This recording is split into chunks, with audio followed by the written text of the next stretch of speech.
If you're stuck in Diamond, you're probably wasting hours every week without realizing it. Let's change that together. Diamond is supposed to be where you start mastering mechanics and building your game sense. But most of you guys just end up mastering bad habits instead. That's why today we're reacting to 9 real mistakes that Diamond players make. These are pulled straight from actual coaching clips inside my private Discord community. And of course, if you're new here, we've got a free Discord community as well. It's linked below. Join for free bonus tools, more free content, and teammates who actually want to win. Let's get into this new format. I'm Luke. I'm GC3, a Rocket League coach for the last 5 years, and of course, I founded the Grand Champ Bootcamp, where we've helped thousands of players rank up with real coaching from real pros. But here's the twist. I'm going to be reacting to advice my own coaches gave to Diamonds last month. Think of me as your translator. I'll be turning this pro-level coaching into something that makes sense, whether you're Platinum, Diamond, or even Champ. And yeah, this is kind of like quality control, because I know I don't look like it, but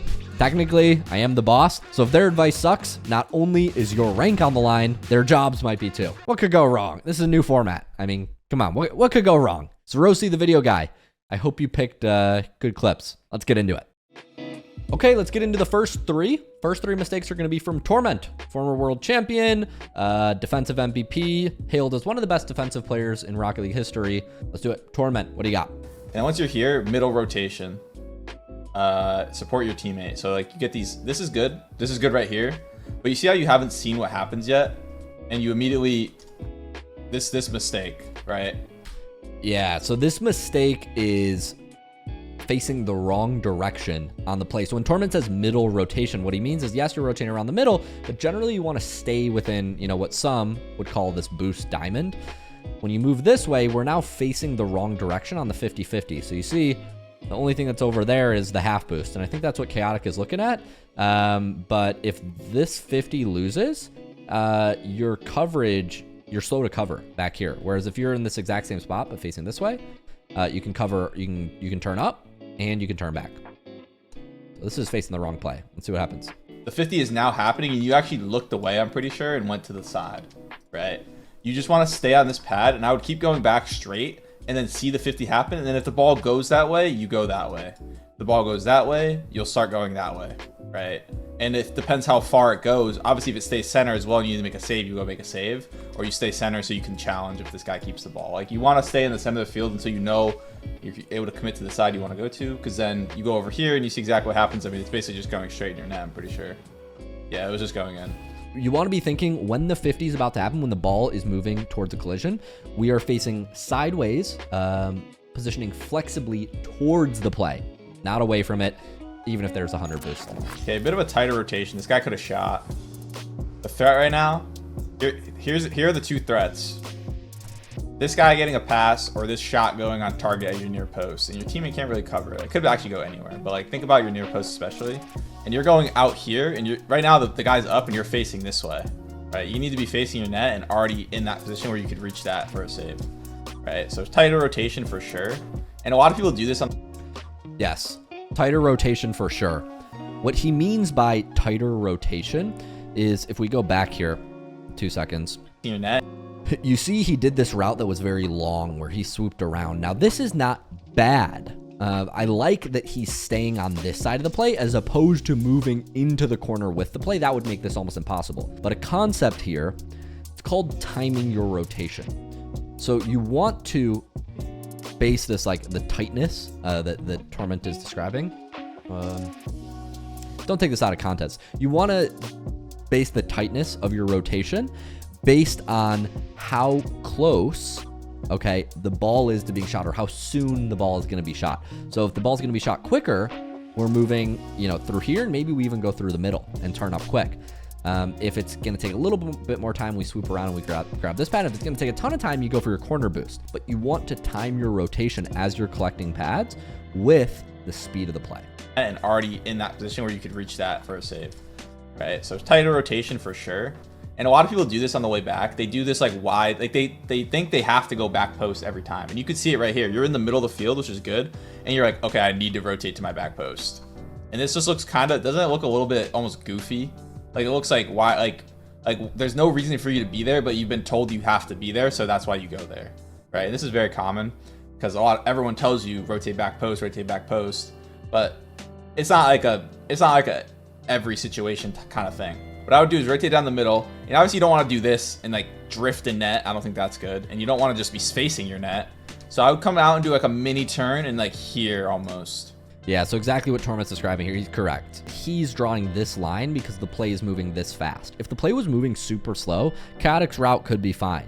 Then you have time to maybe go up the backboard and you're meeting the play.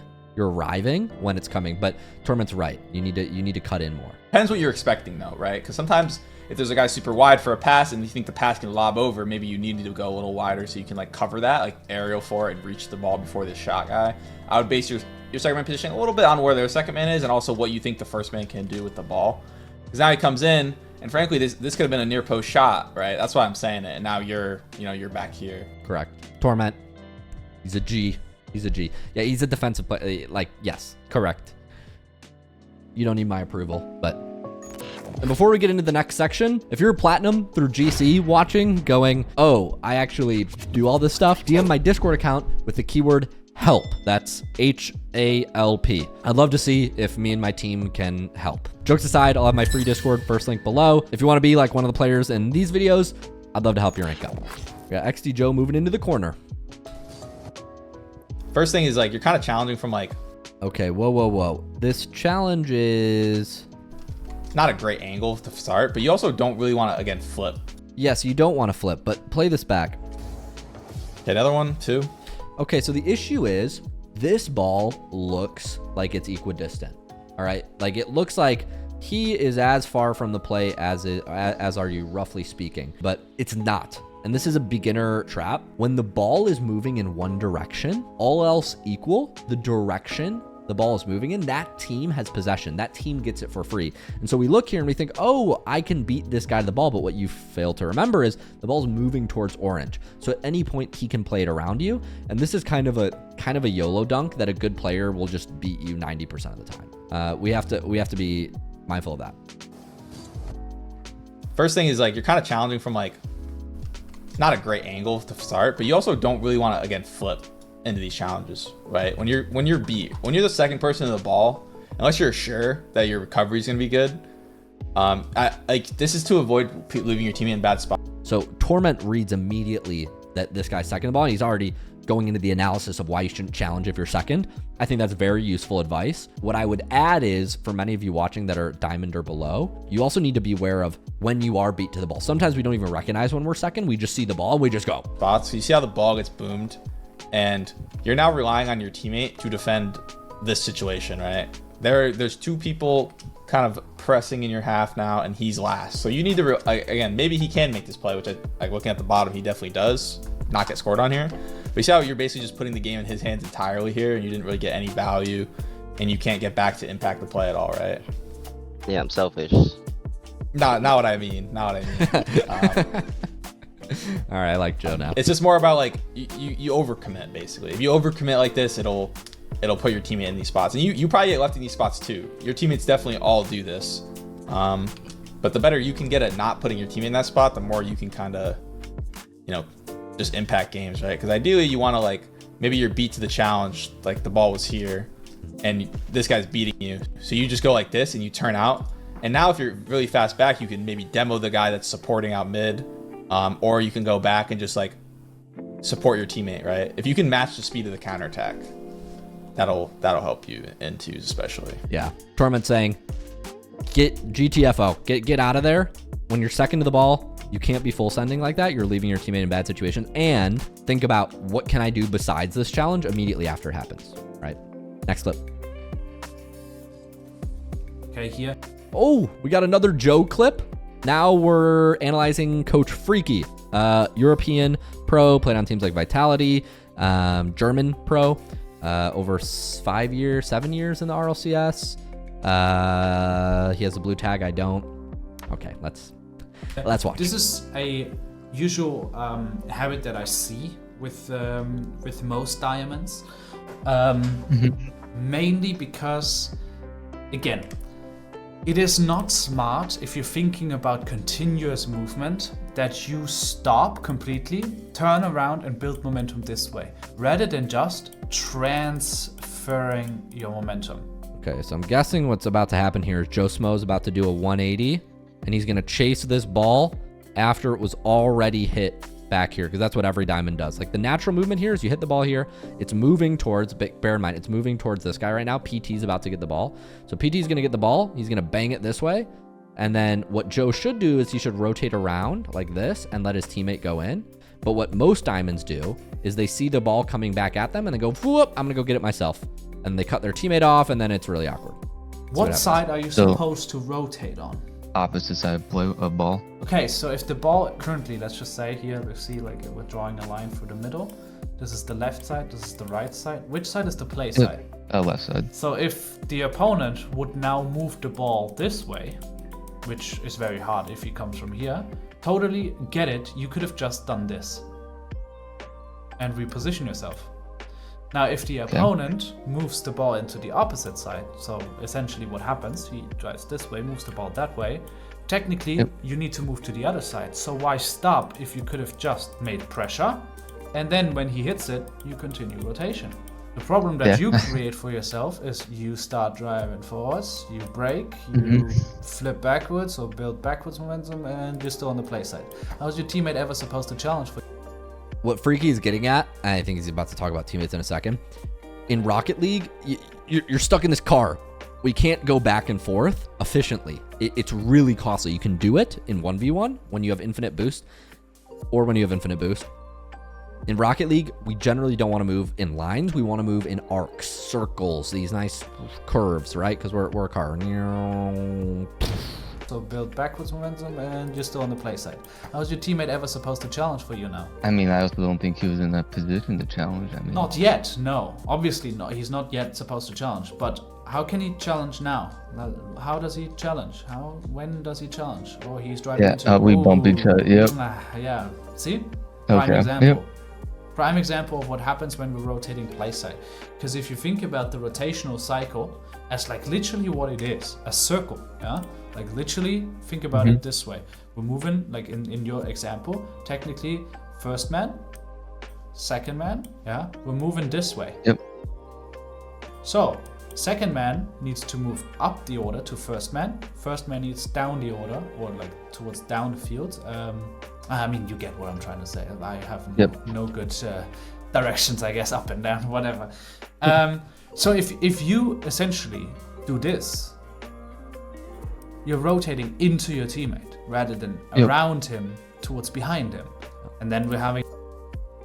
A lot of diamonds complain about their teammates. But the thing you gotta understand is, like, in Diamond, you have a lot to learn, and that's okay. Like in this clip, for example, Joe was like, kind of my teammate wasn't ready to challenge. But the idea is when you move in these intuitive ways, like Freaky was talking about, you make your teammate better. Cam the Ram 85 here normally plays like a diamond, but if you put Freaky on his team, he'll play like a champ 3 because Freaky's going to make it so easy for him to play.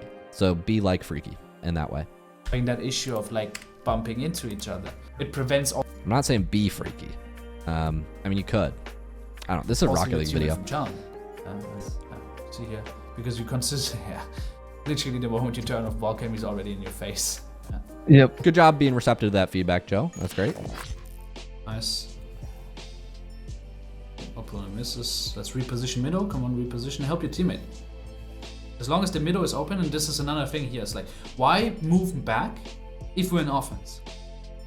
Why build momentum away with that flip if my teammate has control over the ball, moving it forwards? Freaky is correct. Many players, you might be included, we get bored, we flip because we feel like we should be doing something. When in reality, what this player did was not wrong. You should drive and kind of get back behind so you could shoot, on net. But the flip builds momentum the wrong way. Rarely do we want to flip like this when we're watching the play and we don't know where the ball's going. We want to reposition, but we don't want to flip. The gap is bigger. The gap from your position to the ball's position is bigger. So guess what happens? Literally every time you force yourself away from the play too much, you're gonna end up in a loop where you just do this. Because you turn around to move away from the play, back to turn into the play, back to I have to chase after the play. Because if you're too slow to prevent the opponent from clearing it like that, you obviously have to turn around again to get to the ball. Yeah, Freaky is right. Unlucky it gets boomed out, but if that ball goes over that guy's head and, we're not ready, it's on you. So it's hard when you don't see the exact thing you want in the play. The principle he's teaching is correct. Getting the boost, okay? Waiting a little. Come on, air dribble. No, you don't want to air dribble. Okay. Yeah, not the best control. It's very hard to dribble the opponents here. So here, if nobody challenges you right now, I would have technically, with your first touch, flicked the ball. Literally don't control the ball, flick it upwards and follow it with an aerial. Because dribbling the ball here is the worst idea since you have two opponents in front of you. A dribble, in my opinion, mainly makes sense if you have one opponent in front of you, because you could technically flick it over that player that challenges you. But if you would flick it over a challenger, the teammates of him behind him will typically have it covered. So a dribble against two opponents is not smart. But if you instantly, with your touch here, if you would just instantly now jump and flick the ball, you surprise them because they don't expect that. And then if you give the ball enough momentum forwards and upwards, you would have possibly also had the opportunity to follow it with an aerial. Yeah, I think so. And then, well, obviously, I mean, yeah, your teammate should cover that, right? But you'd also get dunked right at your own net. I'm not going to disagree with Freaky. What I've seen, Diamonds think they have really good mechanics, but oftentimes our mechanics in Diamond are just not there yet to do a fast play like this, and that's okay. The GC option, what Freaky would do is I'm sure he would flick that and then he would follow it up and he would score because he's Freaky and he's better than me and probably better than you. But if you're Diamond and that seems a little too difficult, what I would recommend to most of my Diamond students here is a simpler play. I would say don't just, like Freaky said, dribble it and put it on your car. When you see two opponents back, if you don't have a way to beat them, which is either a flick or a ground to air dribble, something more like potent mechanically, I'd rather you take a low 50 with two players back on the opposing team than try to do a dribble and flick it and guaranteed give it to one or get dunked. Low 50 is going to be a much safer option when you don't know how to get past two defenders. Otherwise, like Freaky said, you're just going to give the opponents a 1v1. I agree with what Freaky says. I might give different recommendations, but it depends on if you feel mechanically strong as a Diamond, do what Freaky said. Last but not least, Shock. Played for Ghost Gaming between 2019 2023, 4-year competitive career, Season 9 NA MVP. Also played for the Sonics, very good North American player. And he's from Illinois, like me, so I'm biased. I like him. I'm from Chicago. I grew up in these streets without no heart. Comment below if you know what reference. That's not true. I grew up on the north side. I'm lucky to be very privileged. Okay, let's watch Rocket League. The reason is because I don't think there's a touch that you can get that really helps your teammate and makes it easy for them. Yeah, it's fair. Because I did end up hitting it too hard. Okay, so here Shock is talking about what options you should go for if you find yourself in the corner like this as a Diamond player, where you've got two guys here.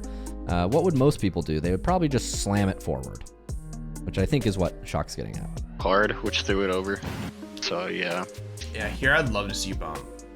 Like, just get one tap of the ball forward and then bump. Mm-hmm. So here's the reason. Our job here is to pressure, right? Yeah. Us hitting the ball hard does not pressure them.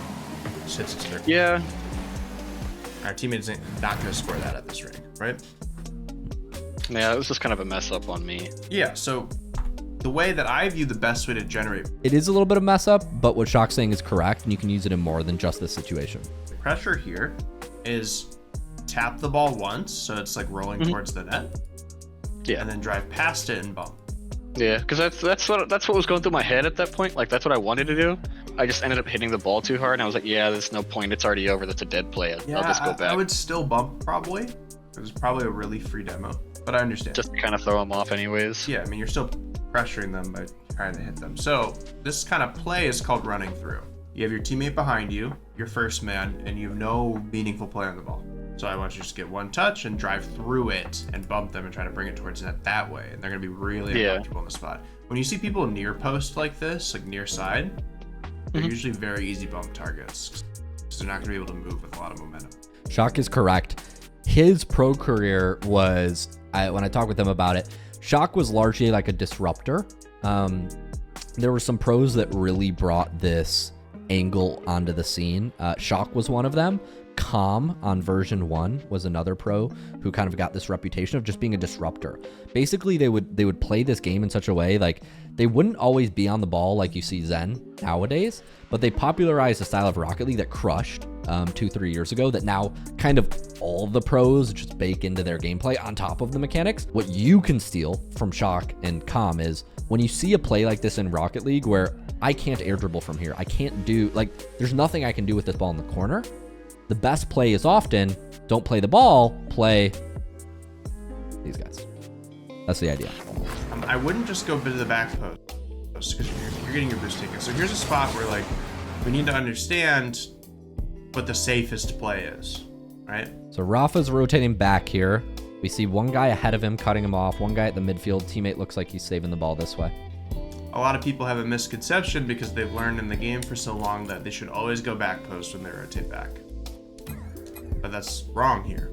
Okay, this ball is either in or it isn't, right?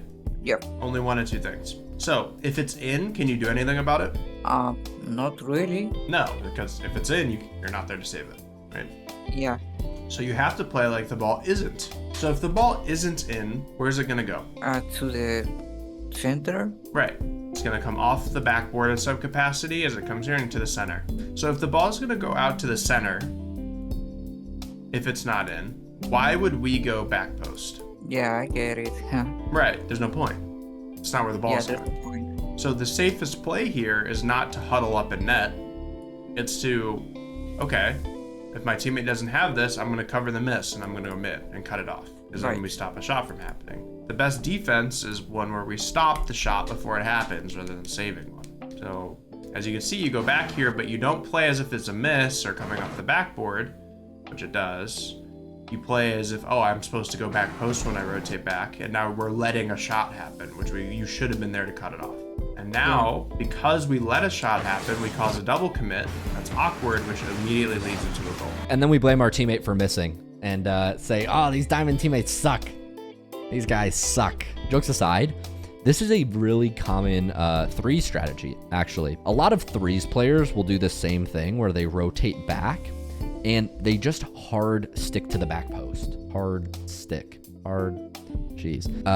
Rocket League. Right. They assume that if the ball's coming to their side of the field, they go to the back post. But like Shock said, you actually want to linger in the midfield before you go to the back post. The back post is when you have a teammate contesting, like let's say up in front of the field, and you're focused on the net. But when we're in this position where we don't have a teammate defending, we need to cut this because any shot that comes from here, you don't have the reaction time to save. A well-placed shot will be in 100% of the time. So yes, like Shock said, we should be cutting into the midfield here, cutting his line. Next clip. The play changes as you play and like taking in information. The first thing you should be doing as you turn around here is looking at where your opponent is and how fast he's jumping. And once you see that here, you should just never jump. You should just turn around, grab boost. We'll take the 100 pounds on our wall. But the ball is here. How would I know that this guy is here, Shock? How? Yeah, but you're so focused on the ball here that you just turn and go right away. I'm being a little bit mean. Shock is right. When your camera goes in the air, it's really easy to make this mistake because we have to deliberately check player here to see this. Otherwise, if we're just looking at this area of the screen, this field of view, we don't even see the guy down here. So it's really easy to do this. The solution is when you recognize these low vision situations, red flags go off in your brain. You go, I got to be extra careful about checking. This is just one of those small things. It's not even a Rocket League mechanic. It's just a Rocket League awareness thing that you will develop and that hopefully you can now actively pay attention to now that I've kind of mentioned it. One of the biggest things you can do to improve is to spend your downtime off the ball, watching your opponents and what they're trying to do, as well as your teammate. Because whatever your opponents are doing, what your teammate is doing, you should be defining your decision making. It should never be just about the ball. So spending more time while you rotate, while you move around, while you're off the ball, looking at your opponents, looking at what they're trying to do, that leads you to correct decision making. But when your eyes stay locked onto the ball, like it probably did here, you make decisions where it's just like, oh, I'm just jumping at him to jump at him, and now I'm 0 boost, and now they're counterattacking me, right? Okay, comment if you liked this new format and which coach you liked the most, or ideas for how we can spice it up in the future. And last but not least, Join the free Discord because rent is not cheap in Chicago. Guys, I'm moving soon. Chicago rent prices are nuts. Like, they're nuts. So anyway, if you'd like to support me on my journey, not to have to, I know I promote a lot. I'm self-aware enough to know that. But the reason I do that is because I don't want to have to sell you shitty mobile apps to make a living. I know there's this perception that, like, because, you know, I'm a gaming YouTuber and I have, like, you know, 400K or whatever subs, it's like I'm just rolling in it. Like, I'm rolling in it. The only people that, like, will give me, like, a bag is, like, Raid Shadow Legends. Dude, I don't want to promote Raid Shadow Legends. Raid Shadow Legends, if you're watching, I'm sorry. I'm sure your guys' app is great. Anyway, coaching, something, diamond. I'll see you in the next one.